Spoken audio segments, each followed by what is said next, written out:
warahmatullahi wabarakatuh. Sebelumnya saya ucapkan selamat datang di SMP Negeri 1 Kencong bagi siswa-siswi baru tahun ajaran 2020-2021. Sebelumnya perkenalkan, nama saya SK Diana Firda selaku guru pendidikan agama Islam di sini. Langsung saja, untuk materi kali ini adalah pembinaan mental. Pembinaan mental ini berhubungan sekali dengan kepribadian seseorang, pembiasaan seseorang, bagaimana ia bersikap kepada Tuhannya, kepada sesama, dan kepada lingkungannya. Untuk selanjutnya, mari kita simak cerita yang akan disampaikan oleh Bu Nina Azizah selaku guru agama SMP Negeri 1 Kencong. Assalamualaikum warahmatullahi wabarakatuh. Saya berdoa semoga kalian semua dalam keadaan sehat walafiat dan selalu dalam bimbingan dan lindungan Allah Subhanahu wa Ta'ala.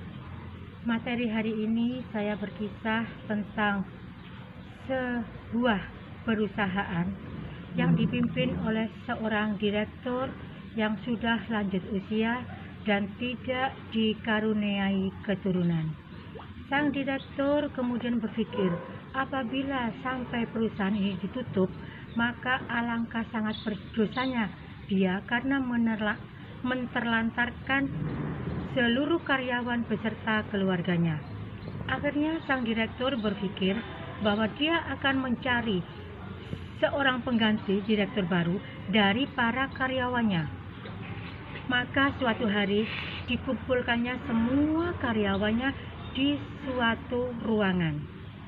Setelah para karyawan berkumpul, sang direktur menyampaikan, "Bapak-bapak semuanya mohon tenang. Hari ini saya akan membagikan satu buah bibit. Dan tolong bibit ini dibawa pulang, kemudian dirawat selama 1 bulan. Bulan depan di tanggal yang sama kita kumpulkan dan kita lihat bersama-sama." Hari demi hari berjalan, para karyawan menceritakan tentang bibit yang mereka terima. Ada yang bercerita bahwa bibitnya itu ternyata tumbuh dan menghasilkan bunga yang sangat indah. Ada lagi yang bercerita bahwa bibit yang mereka terima itu ternyata sebuah pohon yang akan berbuah. Hanya satu orang yang tidak bisa bercerita karena bibit yang dia terima tidak bisa tumbuh. Setiap hari dia siram pagi dan sore. Dia beri pupuk dan dia juga berharap bahwa bibit yang dia terima itu bisa tumbuh seperti teman-temannya. Kawan yang bersedih hati itu adalah seorang ayah dengan 3 orang putranya. Dia berpikir, bagaimana kalau saya tidak bisa merawat bibit yang diberi oleh Bapak Direktur, bagaimana nasib anak-anak saya di kemudian hari? Bagaimana kalau saya tidak bekerja lagi di perusahaan itu? Setiap hari sambil berdoa dan dia terus merawat bibit itu, tetapi bibit yang dia terima tidak kunjung tumbuh.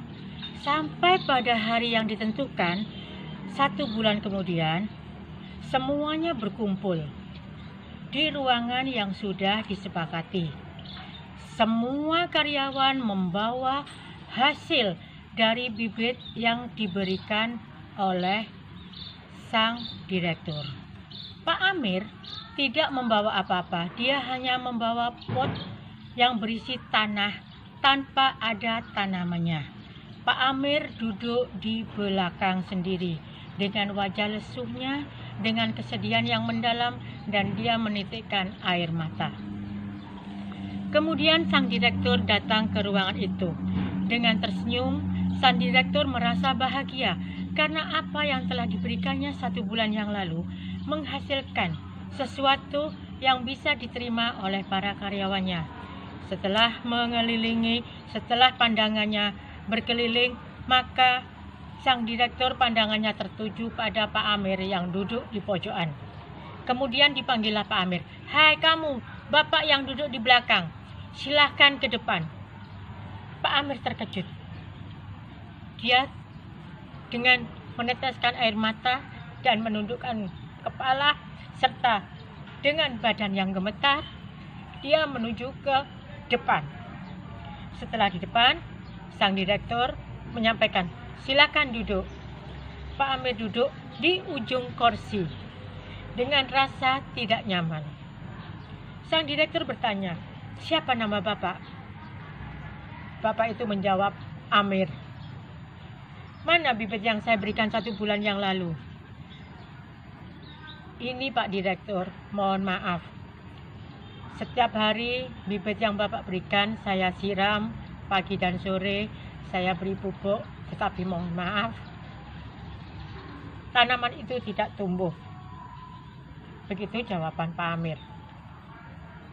Kemudian sang direktur menyampaikan, Bapak-bapak sekalian, seperti tujuan saya awal, saya akan mencari seorang direktur baru untuk perusahaan ini, agar perusahaan ini semakin berkembang dan bapak-bapak dengan keluarganya bisa sejahtera. Maka ramailah para karyawan itu. Mereka saling membanggakan dengan hasil tanaman yang mereka bawa. Ada tanaman yang sudah tumbuh 50 cm, bahkan ada yang sudah tumbuh 1 meter dengan bunga yang cantik. Ada juga yang sudah tumbuh 80 cm dengan buah yang kecil-kecil. Kemudian sang direktur menyampaikan, mohon tenang bapak-bapak, setelah saya amati semuanya, maka sekarang saya memutuskan bahwa yang berhak dan pantas untuk menggantikan saya sebagai direktur selanjutnya adalah Pak Amir. Begitu kata sang direktur. Maka ramailah semua karyawan. Bagaimana mungkin Pak Amir yang tidak bisa tumbuh tanamannya bisa menjadi seorang direktur, menggantikan direktur kita? Bagaimana mungkin Pak Amir yang tidak bisa merawat bisa ditunjuk sebagai direktur? Begitu antara lain kalimat dari para karyawan.